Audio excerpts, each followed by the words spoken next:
প্রিয় দর্শক, সংবাদপত্রে বাংলাদেশ অনুষ্ঠান থেকে আমি রেজানুর রহমান আপনাদেরকে স্বাগত জানাচ্ছি। বিভিন্ন জাতীয় দৈনিকে প্রকাশিত খবরের বিশ্লেষণ নিয়ে আমাদের আজকের এই অনুষ্ঠানে অতিথি হিসেবে উপস্থিত আছেন দৈনিক আমার দেশের ক্রীড়া সম্পাদক, আমাদের অনেক প্রিয় মানুষ এম কায়সার।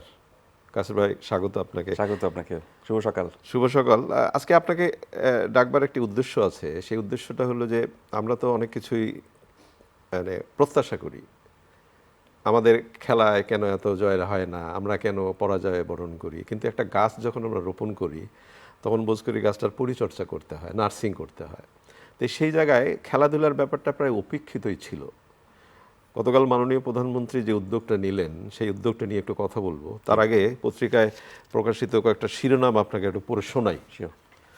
দৈনিক প্রথম আলো, ডিজেল নিয়ে এই দুশ্চিন্তা, জ্বালানি সংকট, হামে মৃত্যু 50 ছাড়ালো।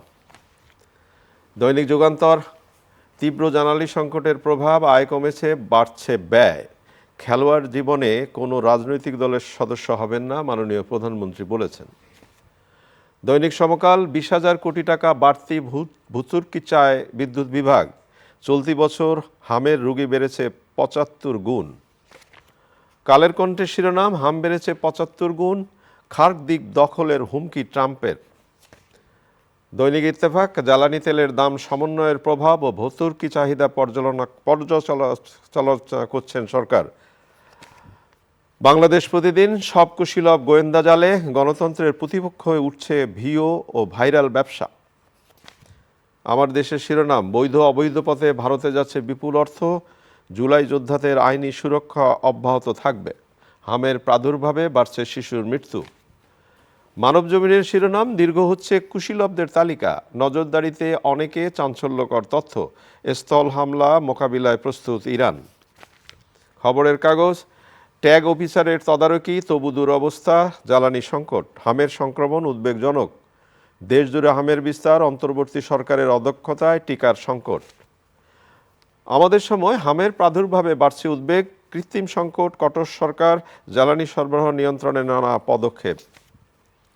দৈনিক করতোয়া, জ্বালানি তেল ইস্যু সংসদে, জয় দিনের শিরোনাম, ইরানের তেলেই চোখ ট্রাম্পের। দৈনিক সময়ের আলো, দেশের 56 জেলায় ছড়িয়েছে হাম। কালবেলার শিরোনাম, ফুলবাড়িয়া মার্কেটের পার্কিংয়ে শতকোটির দোকান বাণিজ্য, মাস পেরিয়ে দীর্ঘমেয়াদী যুদ্ধের প্রস্তুতি সব পক্ষে। রূপালী বাংলাদেশ, বিশেষ মিশনে প্রধানমন্ত্রী, দল ও অঙ্গ সংগঠনকে চাঙ্গা করাই লক্ষ্য। আজকের পত্রিকা, টিকা আছে, দেওয়া যাচ্ছে না, 500 খেলোয়াড় পাবেন মাসে লাখ টাকা ভাতা। কায়সার ভাই, শিরোনাম শুনলেন, একটু অন্য পরিস্থিতি নিয়ে একটু কথা বলি, তারপর খেলার সংবাদে যাব। বিশেষ করে এই যে তেল নিয়ে তেলেসমাতি বলি, সরকার বলছে যে জ্বালানি সংকট নেই সেইভাবে, কিন্তু বাইরের পরিস্থিতি যেভাবে দেখা যায়, পাম্পের সামনে দীর্ঘ লাইন এবং মন্ত্রীর বিবৃতি মানতে নারাজ এমপিরা, সমকালের সিদ্ধান্ত শিরোনাম হয়েছে। তা আপনার কি মনে হয় যে কি হচ্ছে, বিষয়টা কি, আপনার কি মনে হচ্ছে? আপনার কথাতে ফিরে যাচ্ছি। আপনি যেটা বললেন যে সরকার বলছে যে আপনার সংকট নেই, কিন্তু বাইরের পরিস্থিতি, যখন আপনি যে কোনো তেল পাম্পে যাবেন সেখানে দেখবেন যে মাইলের পর মাইল সামনে কিন্তু আপনার তেলের জন্য লাইন লেগে রয়েছে এবং তারপরেও তেল দিতে পারছেন না। তো এটাকে কেউ কেউ আবার বলেন যে অনেকেই ধরেন আছে, তারপরে মজুত করে রাখি, যদি কিছু হয় সেই ঘটনাও নাকি। তাহলে আমি মনে করি যে সেই সমস্যাটা কেন সমাধান হবে না? সেটা তো একদিনের না, এটা আপনি দেখছেন যে গত 15-20 দিন থেকে বা প্রায় এক মাস ধরে কিন্তু এই সংকটটা চলছে। তো একটা সংকট বা একটা সমস্যা যখন দীর্ঘস্থায়ীভাবে হয়ে যাবে, তখন সেটা যদি আপনি সমাধান করতেও না পারেন, তখন নিশ্চিতভাবে বোঝা যাবে যে এটা একটা সমস্যা রয়েছে। এবং এই সমস্যাটা যে রয়েছে, এটা আমি মনে করি যে এটা সমাধান অবশ্যই করতে হবে আপনাকে, নাইলে কিন্তু আপনি বড় ধরনের একটা জটিলতা বা সংকটের মধ্যে পড়বে দেশ, এবং অলরেডি পড়ে গিয়েছে যেভাবে আমরা দেখছি। তো সংকট অবশ্যই রয়েছে। এবং আরেকটা বিষয় আপনি যেটা বললেন যে নিউজে আজকেও এসেছে যে অনেকে মজুত করছেন। হ্যাঁ, এই যেমন বলা হচ্ছে 5 জেলা থেকে 95,000 লিটার তেল জব্দ। রাইট, এটাও কিন্তু আপনার জাস্ট হয় না যে যখনই একটা ঘটনা ঘটে তখন তার পরিপ্রেক্ষিতে অনেক কারণ থাকে। কেন পেট্রোল পাম্পে এত লাইন রয়েছে? তেলের সংকট নেই সরকার বলছে, কিন্তু অনেকে মজুত করে রেখেছেন, যাদের কাছে তেল রয়েছে তারা মজুত করে রেখেছেন, ধরাও হচ্ছে এবং সেই সঙ্গে শাস্তির ব্যবস্থা করা হচ্ছে। তার চেয়ে বড় বিষয়টা হলো যে প্রায় প্রত্যেকটা পেট্রোল পাম্পে আপনার একজন লোককে নিয়োগ করা হয়েছে নজরদারি করার জন্য, সব কিছু দেখার জন্য। নিশ্চিতভাবে এখানে সমস্যা তো হচ্ছে, সমস্যা রয়েছে কিছুই, বাট সমাধানটুকু করতে হবে। এবং আমি মনে করি যে এটা আপনি এখানে লুকোছাপার কোনো কিছু নেই। আপনি এই সমস্যাটা না, ব্যাপারটা তো সরকারের না, তার তেল শুধু তো পাওয়া সরকারের না, যায়। এবং সবচেয়ে বড় বিষয়টা হলো যে এই সমস্যায় পড়েছে শুধুমাত্র বাংলাদেশ তাও না, কিন্তু না, পৃথিবীব্যাপী পুরো সমস্যা। পৃথিবীব্যাপী এই সমস্যায় পড়েছে। তো পুরো পৃথিবীব্যাপী এই সমস্যা, পৃথিবীর অনেক অন্যান্য দেশগুলো যখন এই সমস্যা পড়বে, আপনিও সেরকমভাবে পড়েছেন।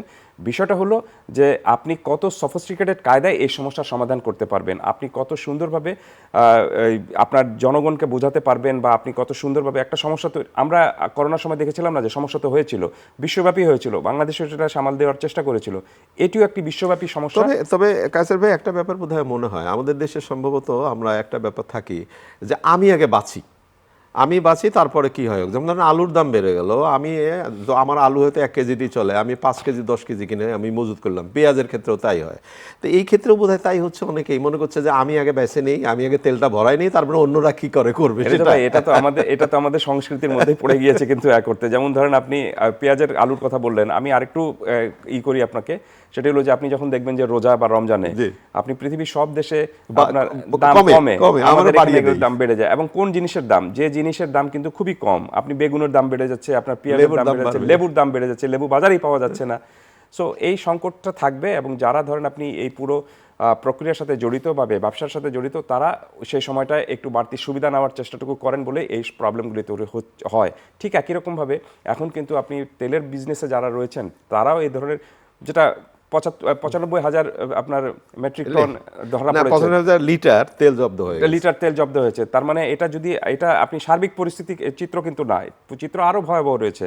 অনেকে এটা মজুতদারি করছেন বলে কিন্তু আপনি ডিমান্ড বেড়ে গিয়েছে, সাপ্লাই নেই। সো এই সমস্যাটা সরকার আরো, আমি মনে করি যে এখানে যারা রয়েছেন আরো কঠোর হস্তে পুরো জিনিসটা দমন করতে হবে। একইভাবে হামের প্রভাবে যে শিশুর মৃত্যু হচ্ছে, আমরা হঠাৎ করে দেখলাম যে প্রকট হয়ে গেল। তো ব্যাপারটা যেটা দাঁড়ায় যে চিকিৎসা ক্ষেত্রে, যেমন অনেকেই বলছেন যে অন্তর্বর্তী সরকারের অদক্ষতায় টিকার সংকট দেখা দিয়েছে। তার মানে অন্তর্বর্তী সরকার এই টিকার ব্যাপারটা গুরুত্বই দেননি। তাহলে এই যে শিশুদের মৃত্যু ঘটলো, যার যায় সে কিন্তু বোঝে কার কি গেল। অবশ্যই। তো এখন ওই যে সরকার বলছে যে আগামী মাসের প্রথম সপ্তাহে হয়তো হামের টিকা আসবে, তার জন্য টাকা খরচ করা হচ্ছে, কিন্তু ততদিনে তো আমার যা ক্ষতি হবার তা হয়ে যাবে। তা তো অবশ্যই একটা বড় ধরনের উদাসীনতা, যে প্রশ্নটা উঠেছে, এটা একটা বড় ধরনের গত ইন্টারিম গভর্নমেন্টের একটা উদাসীনতা এখানে লক্ষ্য করা যাচ্ছে, বা বলা হচ্ছে যে গত 18 মাস বা 16 মাসে আপনি হামের টিকা সেরকমভাবে যে টিকা দেওয়ার যে বিষয়টা ছিল, সেই টিকা ঠিক মতো দেওয়া হয়নি, বা সেই টিকা দেওয়ার সংগ্রহ করা হয়নি, টিকাদান বন্ধ ছিল। তো সেটা যখন বন্ধ থাকবে তখন সমস্যাটা তৈরি হবে। এবং এটা আপনি দেখুন যে আমি দেখলাম যে একটা রিপোর্টে লেখা রয়েছে যে 64টা জেলার মধ্যে 55টা বা 56টা জেলার মধ্যে কিন্তু আপনি হাম ছড়িয়ে পড়েছে, 95 গুণ এবার বেশি রোগীর সংখ্যা। রাইট। আপনি তো 64 জেলার মধ্যে যদি আপনি 56টা জেলার মধ্যে এই হামের প্রাদুর্ভাব থাকে এবং এই ধরনের জটিলতা থাকে, তার মানেটা হলো যে এটাও কিন্তু আপনার একটা ন্যাশনাল একটা ইস্যু হয়ে গিয়েছে, কোনো সন্দেহ নেই। বড় ধরনের একটা আপনার বিপর্যয়, স্বাস্থ্যগত বিপর্যয় আপনি বলতে পারেন। আর যখনই এই ধরনের, আর শিশুর কথা আপনি বললেন, শিশু মৃত্যু কে চায় বলেন। আর সবচেয়ে বড় বিষয়টা হলো যে আমরা জানতাম যে এখন যেরকম আধুনিক আপনার বিজ্ঞান চিকিৎসার যে সিস্টেম, সেখানে আপনার এই রোগে বা হামে আক্রান্ত হয়ে কেউ মারা যাবে বা আপনি চিকিৎসা পাবে না, এটা তো এই সময়ের জন্য অকল্পনীয় একটা বিষয়, আশাও করা যায় না। কাসের ভাই, যে জন্য আজকে আপনাকে ডেকেছি, মাননীয় প্রধানমন্ত্রী গতকাল একটি উদ্যোগ নিয়েছেন। খেলোয়াড়ি জীবনের যেমন মনে হয় না যে অনেক সময় অনেক পরিবারে মনে হয় তুই খেলাধুলো করে কি হবে, তোর খেলাধুলো করার দরকার নাই, কোনো ভবিষ্যৎ আছে, জাতীয় দলে কতজনই বা যাবে বা অমুক তমুক। কিন্তু মাননীয় প্রধানমন্ত্রী গতকাল যে উদ্যোগটা নিলেন, যেমন ধরেন ক্রীড়া কার্ড দেওয়া হলো এবং ভাতা প্রদান করা হলো, 1 লাখ টাকা করে মাসিক ভাতা দেওয়া হবে, এবং সেটা এই মাসের আগামী মাসে 30 তারিখে সিলেট থেকে উদ্বোধন করা হবে নতুন কুড়ি স্পোর্টস নামে। তো এটা তো একটা বেশ আশা জায়গায় নিয়ে সংবাদ, একটু শুনতে চাই আপনার। কোনো সন্দেহ নেই, আমরা যেরকমভাবে বলি না যে কোনো বড় একটা ক্রীড়াঙ্গনে আপনি যদি খেলা যদি ভালো সাফল্য পান, তাহলে বলা হয়ে থাকে যে একটা মাইল ফলক অর্জন হয়েছে। আমি মনে করি যে এটা দেশের সার্বিক ক্রীড়াঙ্গনের জন্য এটা একটা বড় ইউনিক একটা ঘটনা ঘটেছে, কোনো সন্দেহ নেই। কারণটা হলো যে আপনি যখনই, যেভাবে আপনি বলছিলেন যে খেলাধুলা করে কি হবে, শুধু সামান্য কিছু টাকা পাবে বা অথবা নেম অ্যান্ড ফেম পাবে, কিন্তু তুমি তো আর্থিক নিশ্চয়তাটা তুমি পারছো না। এই কারণে খেলাধুলাটা আপনি ক্রিকেট এবং ফুটবল বাদ দিয়ে আপনি বাংলাদেশে দেখবেন যে অন্যান্য খেলাগুলো যেগুলো ছিল, সেটা একটি শখের বিষয়, বিনোদনের বিষয়, বা অবসর সময় আমি অন্য কিছু করছি না দেখে একটু খেলাধুলা করলাম, জাস্ট এই ছন্দের মধ্যে ছিল। তো সেটাকে যে একটা পেশা হিসাবে নেওয়া যায়, খেলাও যে একটা প্রফেশন হতে পারে, এবং সব ক্ষেত্রে না, বাইরের দেশে তো তাই হয়, বাইরের দেশে সব হয়, সেই কারণে আমি বললাম যে তাদের তো আর্থিক নিশ্চয়তা নিয়ে কোনো চিন্তা ভাবনা করতে হতো না, কিন্তু আমাদের এখানে আপনার শুধু আর্থিক নিশ্চয়তা, বেতনাদি কেন, আপনি প্র্যাকটিসে আমি কিভাবে যাব, বা প্র্যাকটিস করার মতো আমি ফ্যাসিলিটিস পাবো কিনা, বা সেখানে আমার যে স্বাস্থ্যের ঠিক করার বিষয় রয়েছে সেই প্রোটিন আমি ঠিকমতো পাবো কিনা, এই চিন্তায় করতে হয় ক্রীড়াবিদদের। অন্তত এখন যেরকমভাবে তাদেরকে যেভাবে ভাতা দেওয়া হচ্ছে বা আর্থিক নিশ্চয়তা একটা দেওয়া হচ্ছে, এবং খুবই হ্যান্ডসাম মানি, আপনি বাংলাদেশের কনসেপ্টে যদি চিন্তা করেন তাহলে এটা কিন্তু খুবই হ্যান্ডসাম একটা মানি, কোনো সন্দেহ নেই। সো খেলোয়াড়রা যাতে বা ক্রীড়াবিদরা যাতে অন্তত আর্থিক নিশ্চয়তাটুকু পেতে পারেন, এবং এই দিকটা তাদের চিন্তা না করতে হয়, তাদের চিন্তাটা একটাই শুধু করতে হয়, সেটা হলো যে পারফরমেন্স। সেই পারফরমেন্সটাকে যদি আপনি সর্বোচ্চ পর্যায়ে নিয়ে যেতে পারেন, তাহলে আঞ্চলিক পর্যায়ে অবশ্যই, এবং আমি মনে করি যে আন্তর্জাতিক পর্যায়েও তারা যাতে সাফল্য নিয়ে আসতে পারে, সেই চিন্তাটা করেই সরকার এই পদক্ষেপটা নিয়েছে, এবং খুবই ইউনিক একটা পদক্ষেপ, যদিও ব্যয়বহুল। ব্যয়বহুলের প্রসঙ্গটা আপনার সাথে আসবো, তার আগে বলি যে আরও একটি উদ্যোগ নেওয়া হলো, যে এটা এই ক্রীড়া যেন এই বিষয়গুলো পাঠ্যপুস্তকে অন্তর্ভুক্ত হয় এবং এটা বিষয় হিসেবে হয়, এবং এখানেও পরীক্ষার ব্যাপার থাকবে, যে এর উপরে পাশ ফেলেরও ব্যাপার থাকবে। এটা তো একটা ভালো উদ্যোগ, রাইট। এবং এটা বিএনপির, আমি নির্বাচনী ইশতেহার যেটা পড়েছিলাম, সেই নির্বাচনী ইশতেহারে ছিল যে তারা আপনার পুরো বাংলাদেশকে একটা স্পোর্টিং নেশন হিসেবে গড়ে তুলতে চায়, এবং স্পোর্টিং নেশন হিসেবে গড়ে তুলতে চাইলে শুধু আপনি মুখে বললে তো হবে না, কার্যকর কাজ করে দেখাতে হবে। এবং সে কারণে তারা আগামী বছরের যে পাঠ্যসূচি রয়েছে, সেখানে ৪র্থ শ্রেণী থেকে 7টা খেলাটাকে আপনার কম্পালসারি করা হবে, যাতে স্কুলে বাচ্চারা খেলাধুলা করেই যেন বড় হতে পারে, এটাকে একটা সাবজেক্ট হিসেবে যেন মনে করে। কি এখন একটা ব্যাপার হয় না যে আমরা আমাদের দেশে দেখি যে ইংরেজি অঙ্কের ভালো শিক্ষক নেই, যার জন্য ফেলের ব্যাপারটা ওখানে বেশি আসে, কিন্তু এই ক্রীড়ার ব্যাপারটা যখন গুরুত্ব দেওয়া হলো, তাহলে ক্রীড়া শিক্ষকও তো একটা দক্ষ শিক্ষক লাগবে, যিনি শেখাতে পারেন, সেই জায়গাটাও তো খুব জরুরি বোধ হয়। রাইট। এবং সেই ব্যবস্থাও সরকার নিয়েছে, শুধুমাত্র তারা যে একটা পরিকল্পনা করেই যে থেমে গিয়েছে তা কিন্তু না। এটির কারণে আমি মনে করি যে নতুন ক্রীড়ামন্ত্রী যিনি হয়েছেন, তিনি ভালো একটা উদ্যোগটা নিয়েছেন, এবং সেই কারণেই যে এই যখনই আপনি এটা পাঠ্যসূচিতে অন্তর্ভুক্ত করতেন, ঠিকই বলেছেন আপনি, শিক্ষক লাগবে। এই কারণে প্রায় প্রত্যেকটা উপজেলা এবং আপনার জেলাগুলোতে যারা ক্রীড়া অফিসার নিয়োগ দেওয়ার একটা তারা প্ল্যানটুকু করেছেন, এবং সেই অফিসার কারা হবেন সেটা কিন্তু স্পোর্টসের লোকজনই হবেন। যেমন সাবেক খেলোয়াড় অনেকে রয়েছেন, সাবেক কোচ রয়েছেন অনেকে, তারা যেভাবে নিজেদের এই ক্রীড়াঙ্গনে অভিজ্ঞতাটা অর্জন করেছেন, সেই অভিজ্ঞতাটা এখন ইয়াংদের মধ্যে বা তরুণ যারা বা তৃণমূল পর্যায়ে যারা রয়েছে তাদের মধ্যে ছড়িয়ে দেওয়ার জন্য চেষ্টাটুকু করবেন। এই কারণে তারা সেখান থেকেও আপনার বিভিন্ন উপজেলা এবং জেলাগুলোতে ক্রীড়া অফিসার নিয়োগের একটা প্ল্যান তারা করছেন। অনেক সুদূর প্রসারী চিন্তাভাবনা এবং অনেক লম্বা, এবং আমি মনে করি যে খুবই বড় একটা চিন্তাভাবনা, এবং এটা যদি পরিকল্পনাটা যদি সফল হতে পারে, তাহলে আমি যে কথাটি একটু আগে বললাম যে একটা বড় মাইলফলকে পৌঁছাবে কিন্তু বাংলাদেশের ক্রীড়াঙ্গন। অন্তত ক্রীড়াবিদদের আপনার আর্থিক অনিশ্চয়তা নিয়ে চিন্তা করতে হবে না। এই যে আর্থিক অনিশ্চয়তার কথা বললেন, একটা ব্যাপার কি, একটা এর মধ্যেই অনেক প্রশ্ন উঠছে। ওকে ফাইন, 100 কতজনকে, 129 জনকে প্রথমে দেওয়া হয়েছে এবং 500 জনকে দেওয়া হবে, এবং 500 জনকে আগামীতে দেওয়া হবে, কিন্তু এইটার কি কোনো ধরনের থাকছে যে আপনি যোগ্যতা সম্পন্ন হচ্ছেন কিনা, বা তার দেখভাল করবার জন্য রেটিং করা, বা এই ধরনের কোনো বিষয় কি এবার থাকছে? রাইট। এটা কালকে ক্রীড়া প্রতিমন্ত্রী নিজে বলে দিয়েছেন যে এটা 4 মাস পর পর এটা মূল্যায়নটুকু হবে, তাদের পারফরমেন্স দেখে মূল্যায়ন হবে, এবং তিনি তার প্রায় সবার যতজন খেলোয়াড় এই আপনার ইসের মধ্যে অন্তর্ভুক্ত হয়েছে, আপনার বেতন কাঠামোতে এসেছেন, বেতন কাঠামো বলাটা ঠিক না, এটাকে ভাতা বলা হচ্ছে, ভাতায় যারা অন্তর্ভুক্ত হয়েছেন, যারা এটা পাচ্ছেন, তাদের পারফরমেন্সের গ্রেডটা কি, তারা এর আগে যে পারফরমেন্স করেছিলেন সেই পারফরমেন্স থেকে তাদের উন্নতি হয়েছে কিনা, বা কারো যদি অবনতি হয়ে থাকে তাহলে সেই অনুযায়ী তাদেরকে আপনার মূল্যায়ন করা হবে, হয়তো তাদের বেতনের কাঠামোটা একটু কমিয়ে দেওয়া হবে। তবে আমার কাছে মনে হচ্ছে যে এই সিস্টেমটা যদি একটা গ্রেডিং সিস্টেম হতো, ABCD এরকম গ্রেডিং সিস্টেম হতো, তাহলে দেখতেন যে আপনি তাদের জন্য সিদ্ধান্ত নেওয়াটা খুব সহজ হতো।